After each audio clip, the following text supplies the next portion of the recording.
So as I mentioned in the previous video, we basically have two types of asymptotes. Now in this video, we're going to talk about vertical asymptotes, and those are domain restrictions. These types of domain restrictions are based off the fact that when this denominator is 0, f of x will approach positive or negative infinity, and I showed that in a previous video. So finding the vertical asymptotes is actually quite easy. You basically just figure out when that denominator is equal to 0.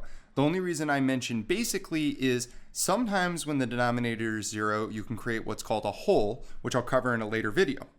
Anyway, in this case, we find that when x is equal to -4, we have a domain restriction. So I would just come over to my graph here and hop out to where x is equal to -4. I was going in the positive direction there. And draw a vertical line. Now, I'm going to go over horizontal asymptotes in a moment, but in this case, we actually have a horizontal asymptote just on the x-axis here as y equals 0.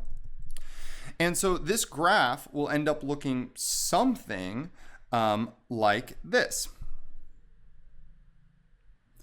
Now, I could get a more accurate graph than this very easily, and I will do a full-fledged example in the other one. But what I wanted to point out mostly here is that behavior as x approaches -4.